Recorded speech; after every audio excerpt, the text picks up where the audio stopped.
All right, Fernaz, that is recording whenever you are ready to start, my dear. Okay, great. Well, hi everyone. My name is Farnaz, and today I want to show you how to make an authentic Persian dish. But before we get started, I'd like to give a little bit background about myself and also all hands because I know one or two of my friends are joining, and I want to thank you for joining, all of you. And I want to let them know what All Hands on Hearts was so they're a little bit more familiar. Um, so All Hands on Hearts is the nonprofit organization that is for disaster relief.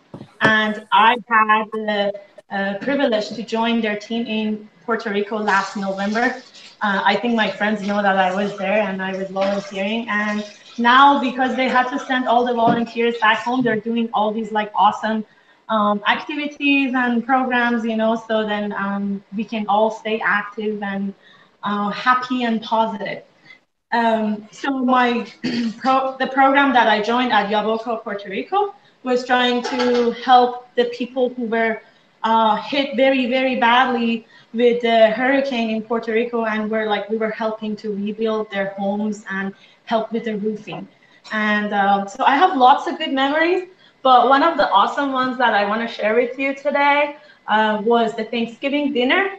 Because I love cooking. So, and they also had like a very good Thanksgiving dinner over there. So I helped with a couple of the other volunteers. We prepared 3 turkeys in the main kitchen. It was awesome. It was such an amazing experience. Like we brined the turkeys, everything from scratch. We let it like soak in the brine water 24 hours ahead, and then we went to one of the nice local house there. They had like a big house and like a big, beautiful back door type of yard. And then we roasted the turkeys. It was such an awesome experience. I mean, if I want to talk about all the good memories I had during that week, although it was short, it's going to take forever and we won't have time for cooking. So, anyways, I would love to join again, and hopefully things go back to normal and we can join all of us and we can meet maybe one day. And if any of you guys are from that program and been there, so you know how it feels. And anyways, so let me start with the cooking. I always loved cooking, and I had this passion since I was a kid. And here today with me is my mom. She's the one who taught me how to cook, and she's gonna help me too. And so she's a very good cook, and she always loves to cook. So that's one of the reasons that I chose to share this with you guys. I wanted to give you a little bit background about Persian cooking, and why I chose this dish. It's called tahchin, or you can also find it on their Persian rice cake. The reason that they call it a rice cake is because when it's cooked, it kind of turns into a cakey shape, and you kind of invert it into the serving dish like a cake. And one of the reasons I really, really like this dish is the aroma and the colors that you get from the saffron and the yogurt and the mixture. And what I'm showing you today is not vegetarian because it has chicken. Historically, this dish has been made with chicken, but I have made another one earlier today, and you can see this one is vegetarian. So what I did was I used eggplants. I'm gonna cut through, and you can see. I used eggplants and spinach inside to make it vegetarian, and I promise you, it's gonna be as equally delicious. Yeah, so here how you see it's kind of like a cake shape. That's why we call it tahchin.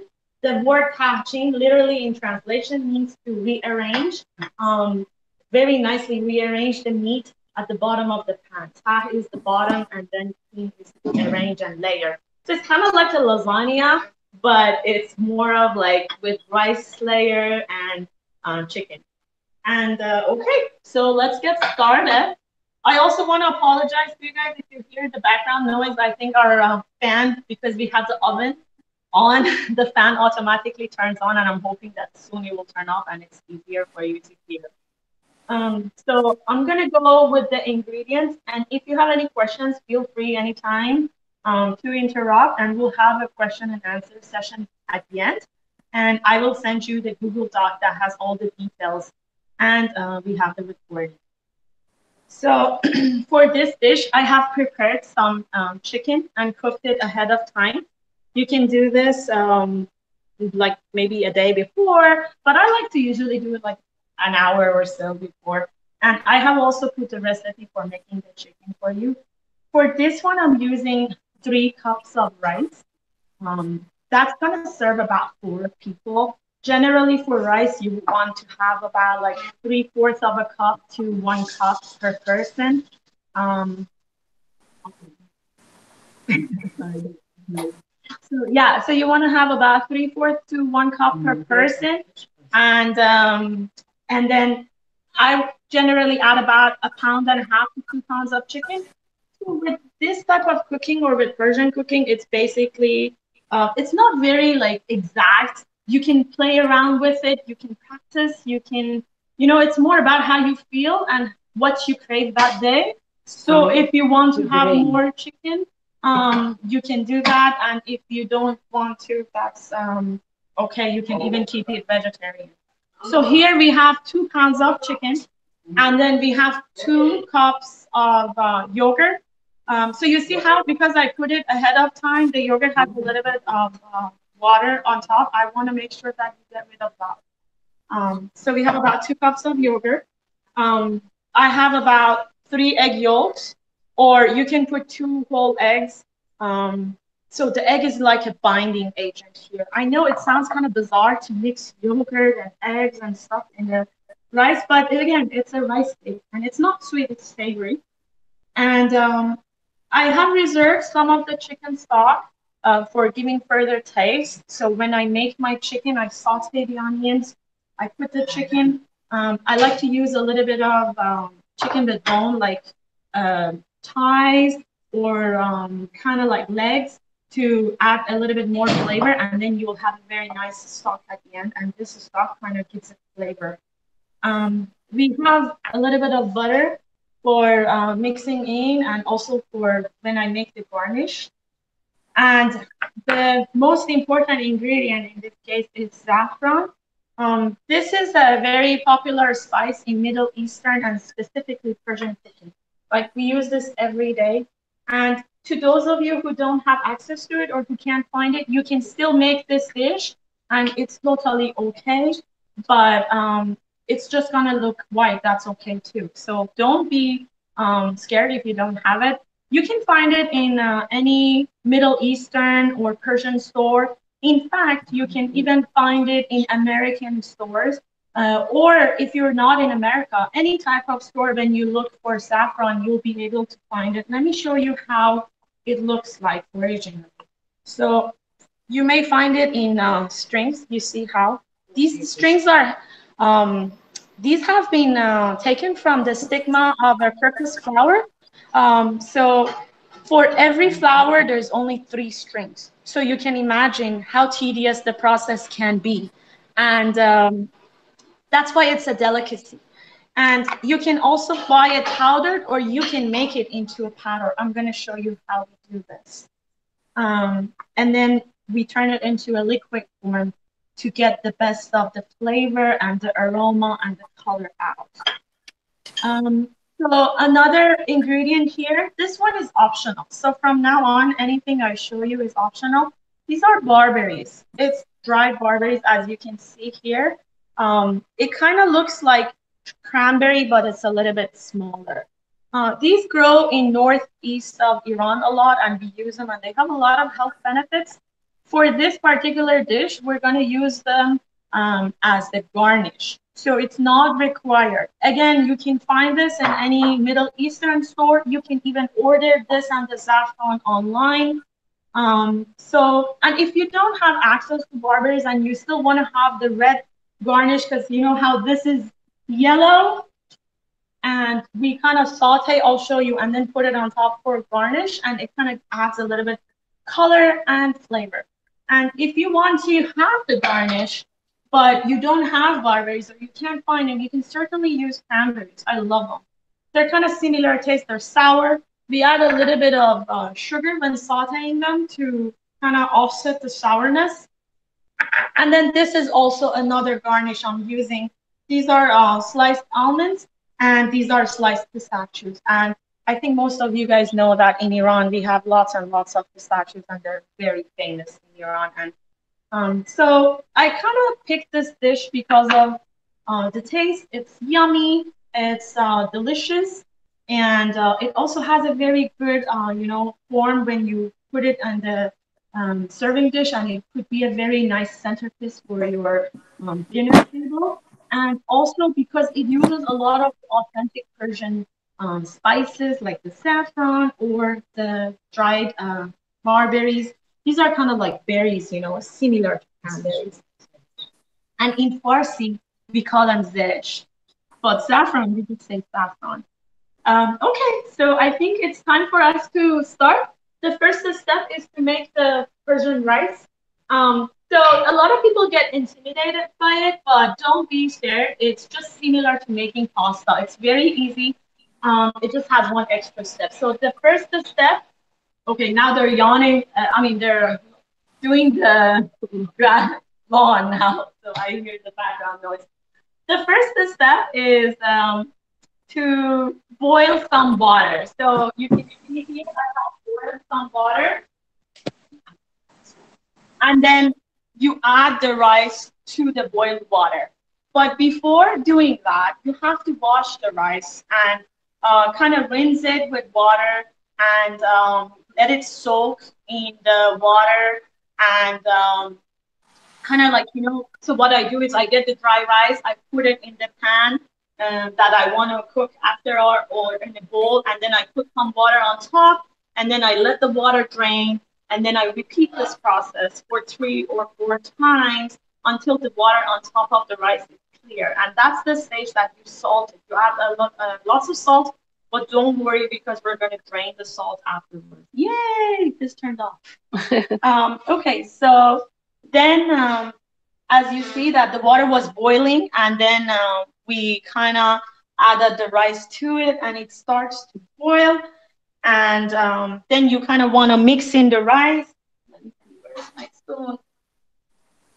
So you want to stir it very well and mix it. I did this a little bit earlier ahead of time, so you don't have to wait a lot. But once it boils for 6 to 7 minutes, kind of like pasta, you want it to be al dente.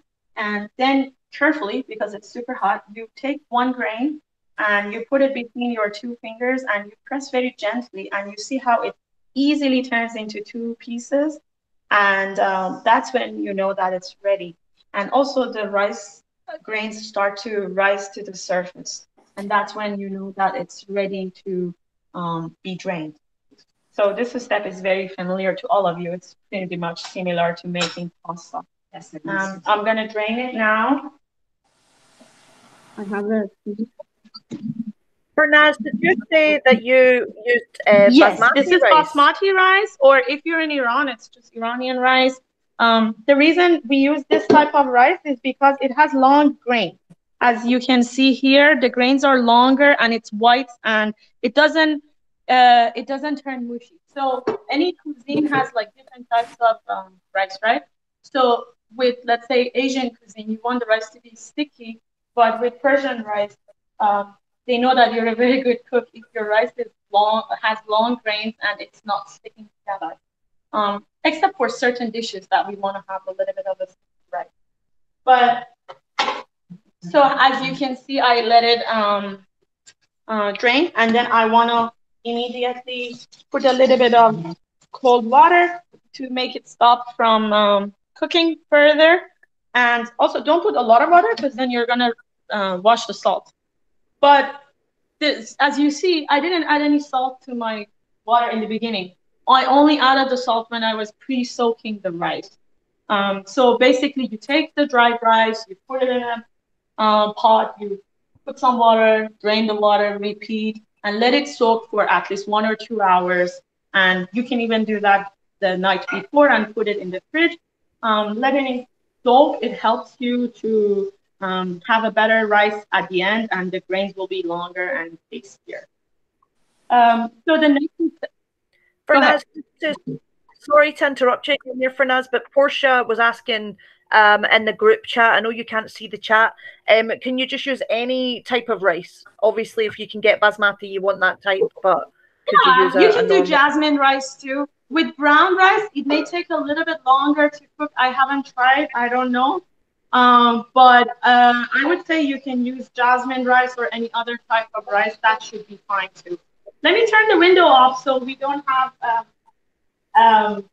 the noise to distract us. Sorry, today probably is the day that they do the. I don't know about anyone else. I can't hear anything.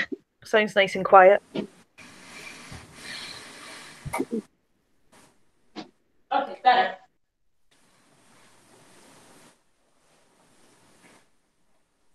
Yeah, okay, I'm back. So once we have the rice like this, the next step is to prepare our saffron sauce. So basically, this dish has at least 3 or 4 steps. The first step is to make your chicken. The second step is to boil the rice and drain it. And the third step is to make the saffron sauce. And the last step is the assembly. For that, what I will do is first start by beating my egg. You can do that with a fork very easily. So we start to beat it, and it doesn't have to be like so much. You just want it to mix very well. And you add it to the dish, the bowl. And then I'm gonna use the yogurt, but I want to get rid of this water. Then you mix in the yogurt. So this is about 2 cups. Some people like it with more, some people like it with less. I like to add a little bit more yogurt.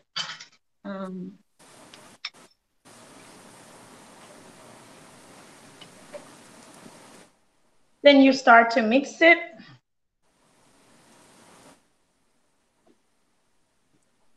And then we have the saffron. So I want to show you how we make the saffron to be like this. Basically, you take the strings, about like 2-3 teaspoons, and that's not going to be all used for this dish. You can do this if you use it frequently, and then put this liquid type of saffron in the fridge for about a week. You don't want it to stay for too long because you're going to lose the flavor. So what I do is I add a little bit of the strings to a mortar. And if you don't have one, it's okay. You can simply use a ceramic mug and a plate. And you just add it here, and then you start grinding like this, okay? Or you can buy powdered and like powdered saffron already, and that's okay too. But when you see the strings and you do it yourself, I think it's a little bit better because you make sure that it's a good quality. We add like a little bit of sugar, like maybe very small pinch, to make it easier to grind. It kind of adds this, it makes it easier. It makes it rough, and then it's easier to grind. So, and then you do this, and you see how I've already grinded before. It's all powdery. And once you have that, you boil hot water, and you put hot water in your cup, and then you add a little bit of this powdered saffron to it. So I've done that here. I added hot water. Right now it's not hot, but it used to be. So added hot water, added the powder, and then you put the lid so it kind of sits for a while, and then it kind of brings out the flavor and the color. Some people add 1 cube of ice. That also helps to bring more color. And then you have it like that. So now that I have it ready, I'm going to use 2, for now, I'll start with 2 tablespoons. You see how beautiful it is. And if you don't have it, it's okay. You'll have a beautiful rice cake with tahdig, and you just don't have the saffron color, and that's okay too. But I'm sure you won't have any trouble finding it. So for now, I use 2, and let's see. You see how the color is nice. I think it needs 1 more. So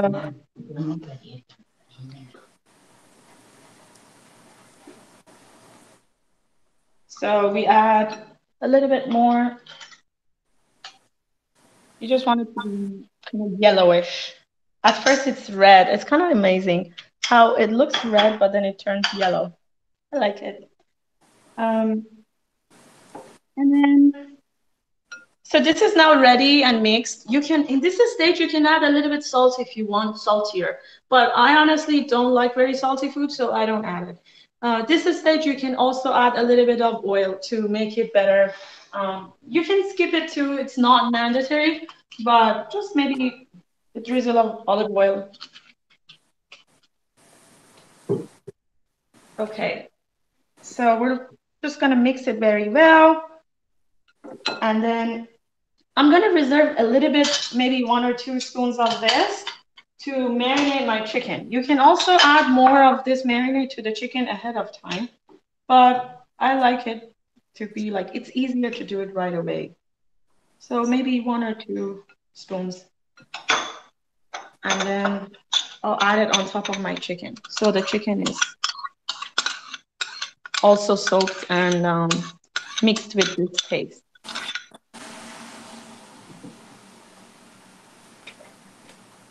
And you see here, I have both dark meat and white meat, so it's optional. I think dark meat kind of makes it juicier. So have a mix, it's better. Everybody can choose what they like. And the next step is to add the rice to this yogurt sauce. So you just, this is the extra step. Like before that, it was just like making pasta, right? So I'll just add a little bit at a time. It's easier to handle. You want to gently fold it in. And don't mix it very hard because you don't want to break the rice grains. They're very delicate. So this definitely needs more rice. And feel free to ask any questions if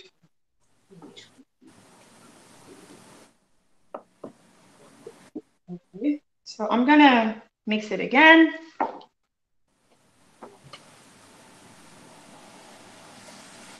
You want all the white rice to be covered in yellow. And this is the stage that I add a little bit of my broth. And just to add flavor, let me grab this. Okay. Not much. This, I made it last night and it's in the fridge. That's why it's kind of in a solid state, but that's okay.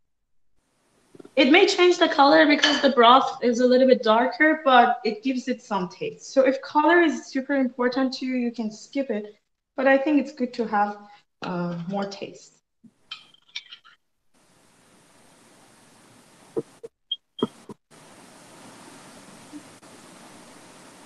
We have a little bit of rice left. And that's a chicken broth that you used? Yes, this is the broth that I had reserved from making my chicken. I put the recipe for chicken for you guys, and when I made my chicken, I usually don't add a lot of water, but just maybe like very less than a cup. And the chicken, because it has the legs and the bones, it's gonna by itself, it's gonna give out more broth and it's gonna have a lot of flavor to it. So I think that's a good thing to keep. And also has the spices. And for the chicken, I don't use as many spices because you want the saffron flavor to be out there. So I only use salt, pepper, a little bit rosemary because it helps with the chicken. I add 1 bay leaf and a little bit of turmeric. So that's why you see the color, the yellowish color. Turmeric is also another spice that we use a lot in Persian cooking. It has a very nice flavor. It's a yellowish color. The flavor is very different than saffron, but it has a lot of health benefits. So maybe if we have another show one day, I'll teach you another one that uses lots of turmeric. You also find it in Indian cooking. Okay, so I think it's kind of almost ready. It doesn't have to be perfect. That's the good thing about it. It's just, you play with it and how you feel about it. It's more important. So I have all my rice mixed and ready to go. Now it's the assembly. That's the fun part. So, it's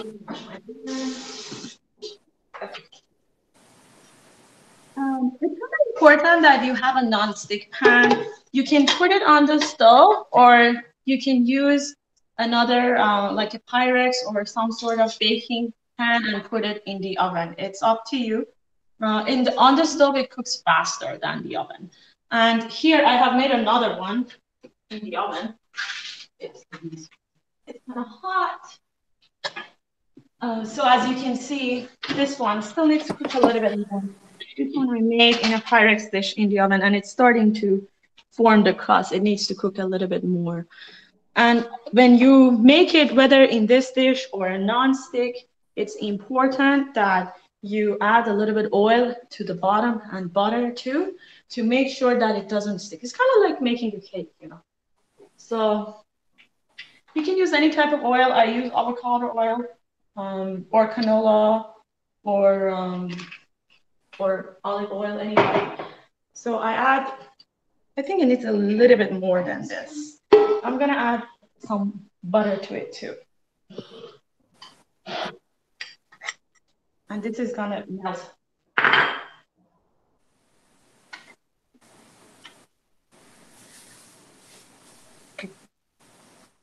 A little bit. That's the part that takes a little bit oil because you don't want it to stick. But if you're making it for yourself, you don't have to do that much, because if it sticks and doesn't turn like a rice cake, it's totally okay. It's still delicious. It's still fine.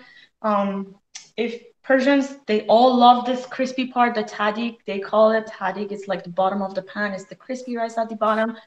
Doesn't have to be in this perfect shape. It can be into pieces, so it's still delicious. So don't worry if the first few times you don't get it perfectly out of the pot. It's okay.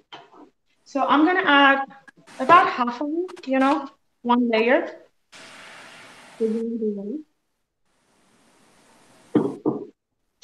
You want to make sure that it's kind of even, and it's better that the butter is melted, but that's okay too. It's gonna melt eventually.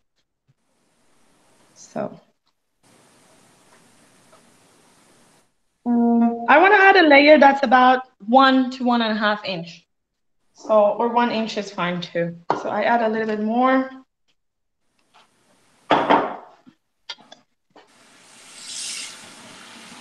And then use your spoon or your spatula to kind of push it. It's easier with the spoon, like this.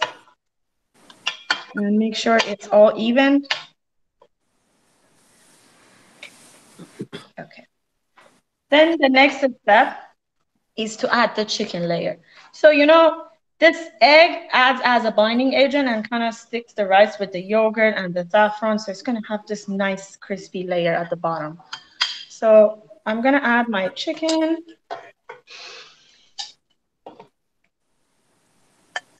Okay. I want to make sure that it's not all piled on top of each other. So it's more flat. It's easier and better to do it that way. And then also keep about 1 inch or 1/2 inch from the edges. It's better to do that. And if you were to make it vegetarian, this is the step that you add your eggplants and spinach or anything else you want to add, any type of vegetable.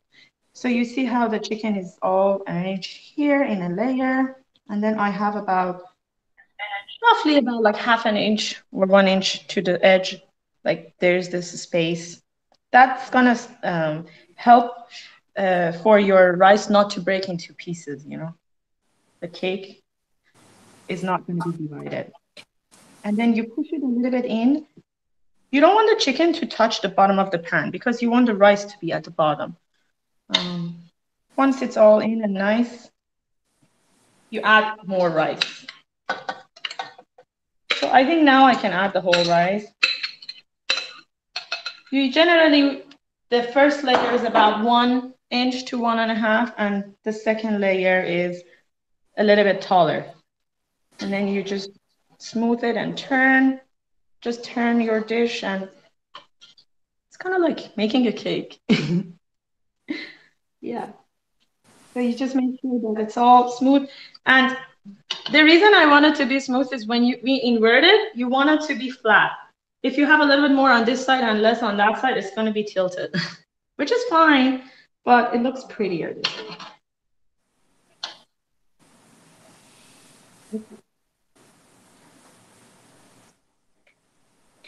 I think it's good to go.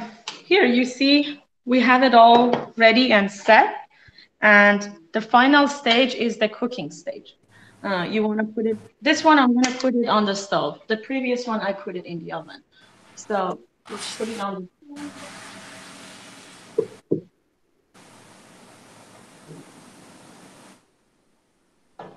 Okay, so this is how we make most of the Persian rice dishes. We put it on the stove. You want the rice to start releasing steam. And you want to cover the lid. And we usually have a clean kitchen cloth to add here to the lid. And the kitchen cloth helps to absorb the steam once the rice starts to give the steam. And then the steam doesn't go back into your food and make it soggy, you know? So if you have a kitchen cloth, a towel, something, put it. If you don't have one, you can simply use like one sheet of paper towel. I do have one of these. So you see this in every Persian household. Okay, just like that. And then you want to make sure it's all tight and you cover it. Again, if you don't have this or you don't have a towel, just use paper towel and it's fine. You just put one layer of paper towel and you fold this and you push it down. We want this to cook for about 45 to 50 minutes, depending on the heat. But the first 20 minutes is where the bottom gets crispy and you have that golden brown color. So you put it on medium high, not super high because then it's going to start burning and you're going to see dark, kind of dark rice grains. But I think for now, this is about medium high. I'm going to put it on this for about 20 minutes, 15, 20 minutes. You'll see it starts to bring steam. You'll see steam escaping. And then if you kind of open it, to remove the lid, you start to see these edges start to get brown. And that means that it's kind of starting to build that crust, the crispy crust. So the edges start to get brown. And it's about 20 minutes. Once it's done for 20 minutes, then reduce the heat to very low, like that.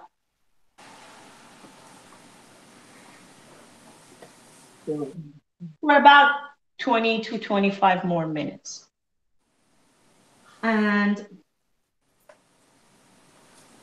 that's it. So the next step, so you let it cook, right? Total of 40, 45 minutes. The first 20 minutes, it's on medium, high, or like medium type of heat. And the last 20 minutes, it's on low. And so the next step is to make our garnish. And this is totally optional. Like here, once we have it all done and ready, I just brought this from this pan. So you know how it was, this rice was in here, just like that. And this was like this. So this is how it is.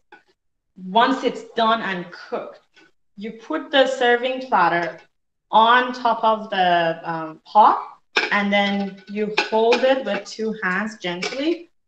And right now it's not hot. You hold it and like a cake, you invert it. And that's it. It's kind of a fun step. I like that. And woo, it's always a surprise. I'm always nervous, like, how does it look like? But today it turned very well. So I'm excited. Beautiful. Yeah, you see, it's you have this golden crust, and it's a little bit crispier in this side, but that's the nature. It's like because of the cooking, you know. Now the last step is to do the garnish. I'm gonna put the pan on heat and add my butter. This is about, I would say, 1 tablespoon of butter, or I think tea.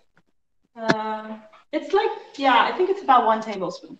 And it doesn't have to be exact. It's up to you how much butter you want to add. And then let the butter melt.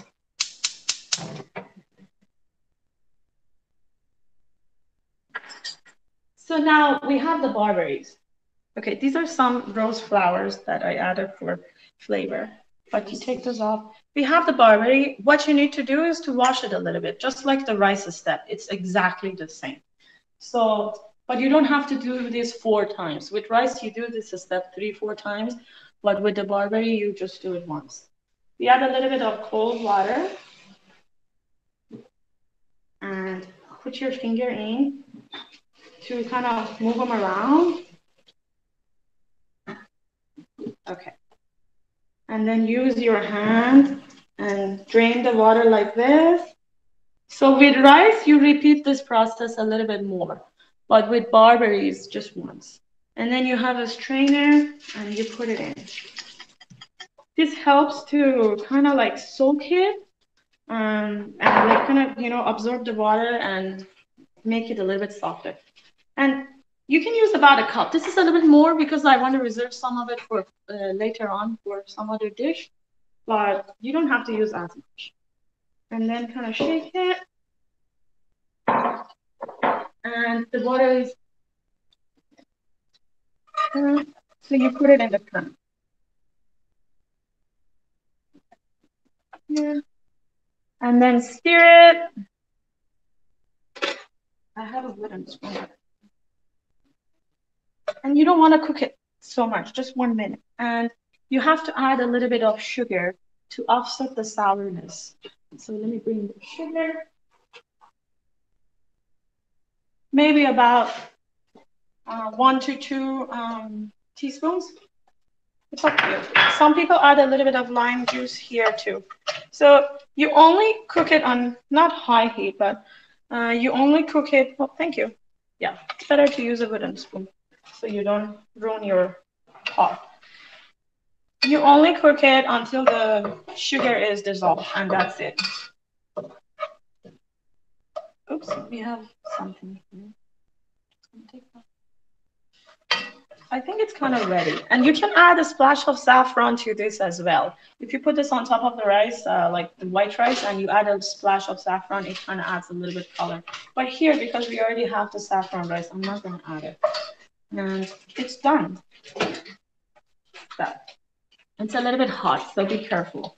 And this is where you can get creative. Like, I'll show you some pictures later on, but this is where people go like crazy. They can do lots and lots of things, but I like it simple. So I just add like this.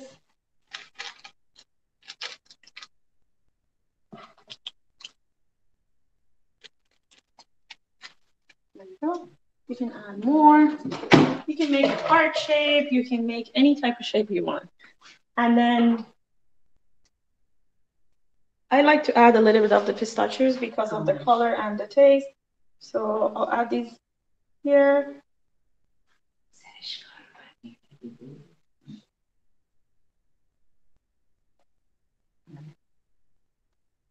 And then these are the almonds.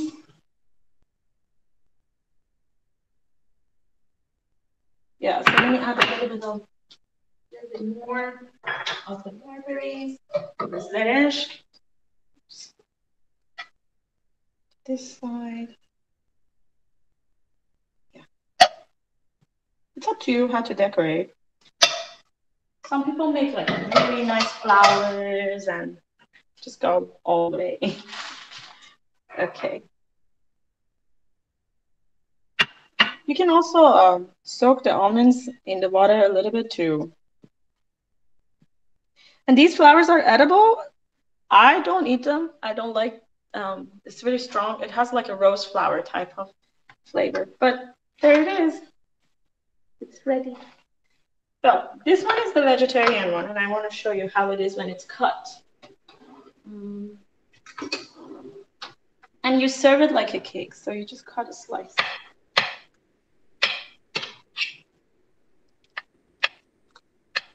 You hear the crispiness, like this is what you want. This is what we call tahchin.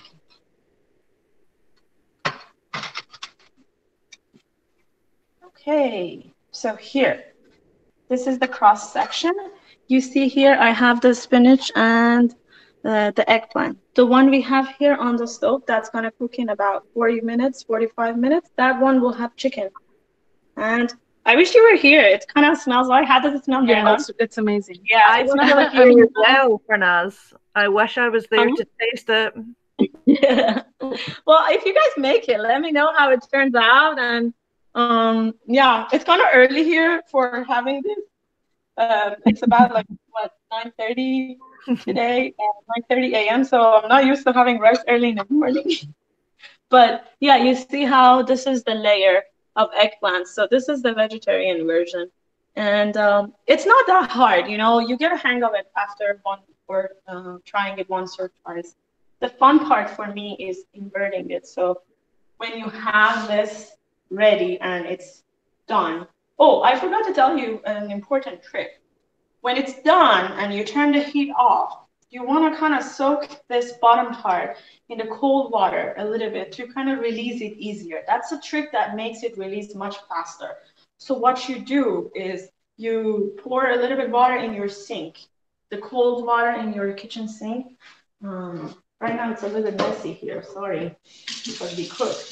But yeah, so you put this, clean it, you put a little bit cold water for about an inch or so, and then you put the pan that has the lid on like this in the water. You let it sit for 4 or 5 minutes, and that helps to release the crust. And then you have a better luck and for inverting it. It doesn't stick. Yeah, it doesn't stick, exactly. So imagine this was full. So then you turn the lid off. You remove the lid. My English gets interesting at times. And then you put the serving platter and you turn it over. Okay, so does anyone have any questions? What's the biggest difference? Because I've had an Iranian friend make a tarik before, and so like Tahchin is just like tarik, but then you kind of add like the yogurt and the chicken and stuff like that. So it's like next level tarik. It is. So yeah, so there are several types of tarik, and tarik again is yeah. So if you want to serve this, like, so tarik is bottom of the pan, right? In Farsi, it means literally bottom of the pan. It's the anything that goes at the bottom of the pan, and we can get creative. Like we Persians love tarik, and you know, in families when they're serving, everybody's kind of trying to steal it, and some people save it for the last minute or last part. So anyways, but there's a tarik with potatoes. You slice the potatoes very thin, and not as thin as chips, but a little bit, like about this thin, like maybe quarter of an inch. And then you put oil. Yeah, you put oil, a little bit of saffron, and then you put the potatoes at the bottom of your pan, and then you pour the rice on top. So that's one tarik. The other one is simply the rice tarik. And if you have a rice cooker, that is the one that you're going to get very easily. Or if you have a regular pot. So the rice tarik is just rice. You don't add anything, no yogurt, no eggs. You just add a little bit oil. The key is oil. Not so much to be unhealthy, but a little bit oil to make it kind of like making a cake, you know, how you make a cake and you always butter your pan. So if you put the rice and put a little bit oil at the bottom and put it on medium high heat for about 20 minutes until it steams, and then after it steams, then you lower it, and in about 40 minutes, when it's total 40 minutes, you take it off, you'll see the crispy bottom part. So if you put it on very high heat, it's gonna start burning at first, but yeah, the key is to manage to have it on medium high, so it doesn't burn. If you put it on very, very low in the beginning, then it's not going to be crispy. It's going to turn out soft and soggy. So there's another tarik that's with lavash bread, or like you can use tortilla bread, actually. It's perfect because it's round and it's like the perfect size for the pan. I do that a lot. So you put a little bit oil, you put one tortilla bread on the bottom of the pan, and then add a little bit of saffron for color, the liquid type of saffron that we made, and then you pour the rice over. So any type of Persian rice when you make, is kind of similar, that you boil the water like pasta, you pour the rice in, you wait for it for 6 or 7 minutes, you take one grain out, you check it, and you drain the water, and then this is the step that you make the tahdig, and you let it cook for about 40 minutes, 45 minutes total. So you see how this one is cooking, and you see these like little droplets. That's why we have this cloth or paper towel or anything you want to put to avoid these from getting into the rice and making it soggy. So, but this is starting to steam, so I think it's time for me to reduce the heat. And if I turn it, like if I take it off, you see the edges are gonna start to brown, and that's when you know your tahdig is kind of cooking. But what do you guys think? Looks We have beautiful. a lot of great comments here too. Oh, thanks. Everyone's really hungry. Yeah. But I think today we have lunch ready.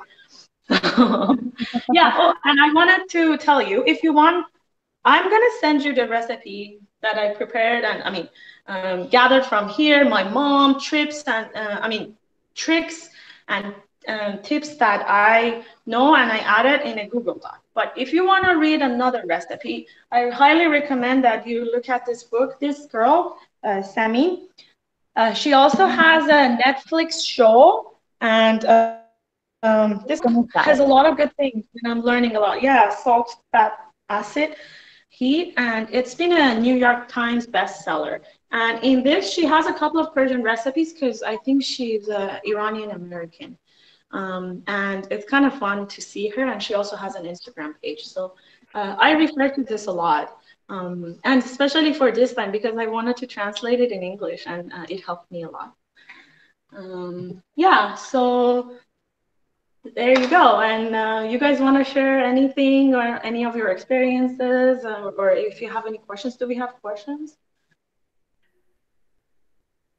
We mostly had Fernaz just people sort of saying it looked so delicious, which it did. Everybody, you've had a great turnout just because I know you can't see. So there's been about 12, 13 people on the call.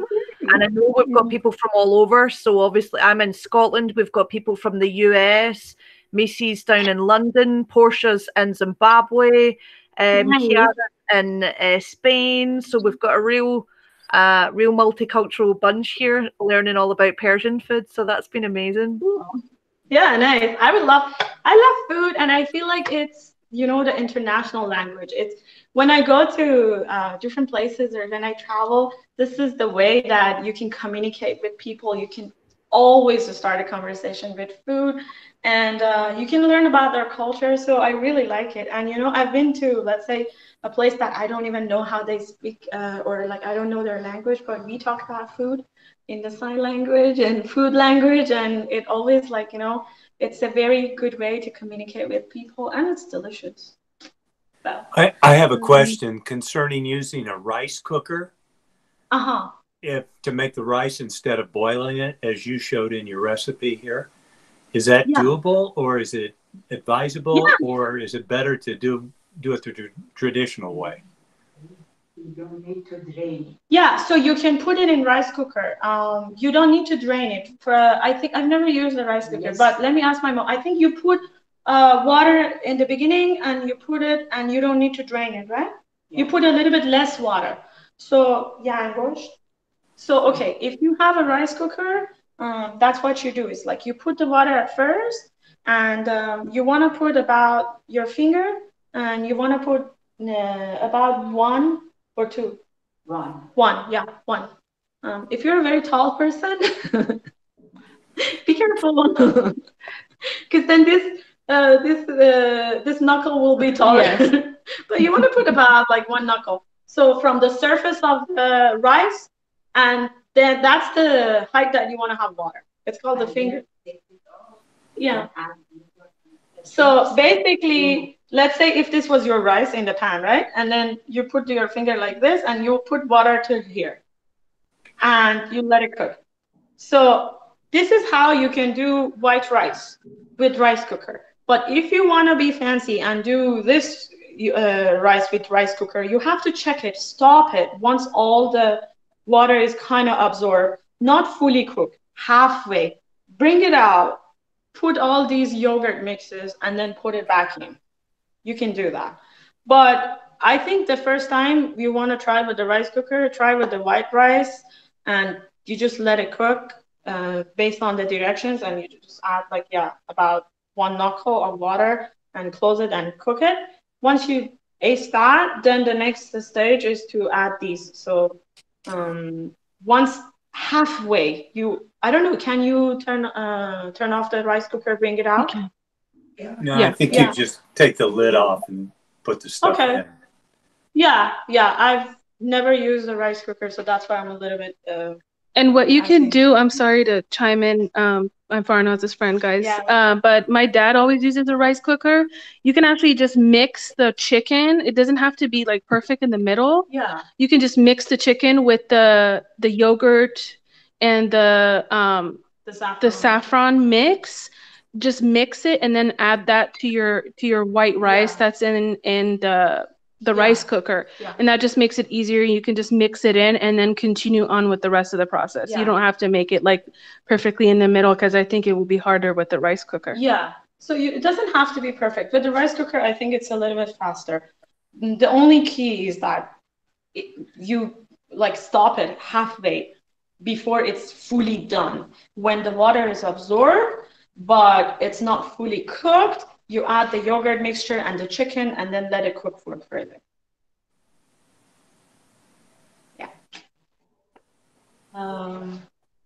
Okay. So what else? I've just to let everybody on the call know, I've just added Farnaz's Google document to the call, so you guys can check it out there.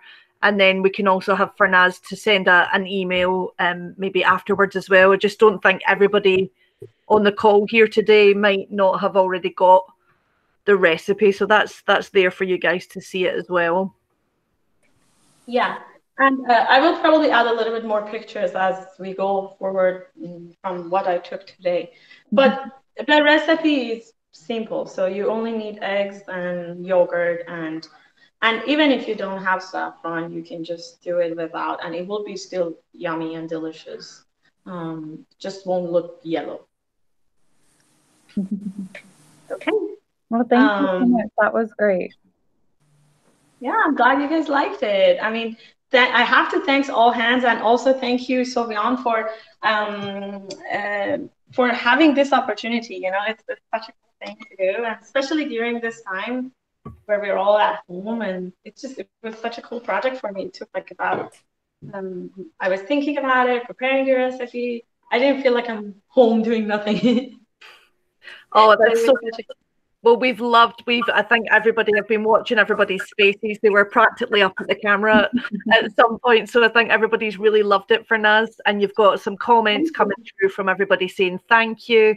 And what we'll do is we'll link out. I'll get together with Farnaz once she's ready to reshare that document with all her photos, and then we'll send you the recording as well, so you guys can cook along, because I'm definitely going to try it. It looks delicious. Yeah.